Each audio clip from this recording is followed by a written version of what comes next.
It's Leslie Burns, Gold Crown Event Planners, back here talking about event planning and tips for you. Okay, you're an event planner and you've got a client that comes to you, because I have had a client that comes to me and tells me, I want to have this great event, but I only have a small budget of XYZ. Usually the event that they're trying to plan is $30,000 to $50,000, but the budget is probably 10% of that or 20% of that. So you say to yourself, well, how am I gonna make this happen? Okay, so you have to be very creative. You have to first push your client for more money. Oftentimes people have more money, but they think if you can work miracles with their $1,200, then why not have you work the miracle and then save the money for something else? You have to be realistic with them and have the discussion about that, it's going to take some more money to get what they want. But you might be able to find a suitable alternative or option if they are flexible. And in doing so, here is what you could do. For example, let's say your let's say your client wants to have an event where the entire wedding party is wearing designer jeans. She has some idea in mind that they're going to wear white shirts with designer jeans and, some type of, Louboutin heel. Okay.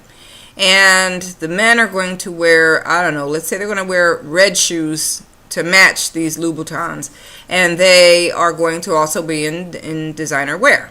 Now, her budget is, let's say $15,000, and she wants to rent a facility. She wants flowers, she wants a florist, and there's a lot of other things she wants. So the $15,000 is in no way going to cover these designer jeans.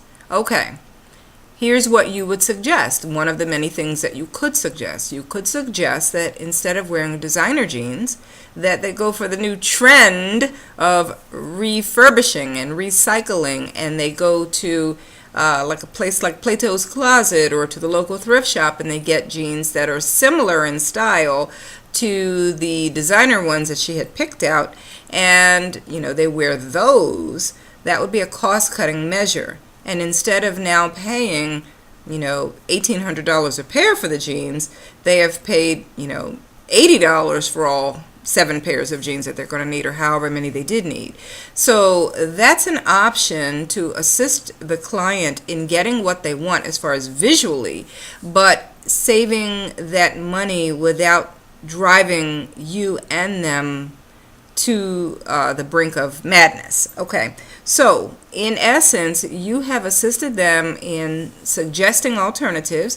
If, however, your bride were to say, no, it has to be the designer jeans, or whatever the matter is that it's the sticking point, then okay, now we're going to work around that. Everybody's getting those designer jeans, but we're going to now, instead of having actual live flowers and plants, we're going to use artificial. And instead of having all roses, we're going to maybe use baby's breath and some greenery. So there are ways around it, and where I'll just say this, where you have a balloon and you put this in view, you squeeze on one end, now it's going to grow on the other side. That is just showing them that where we had a lot of money just kind of evenly distributed, we're spending the bulk of it on another side here. So we're going to make concessions, on another area that maybe they weren't expecting. So for now, I'm going to leave you with that thought, and we'll come back to more in the next video.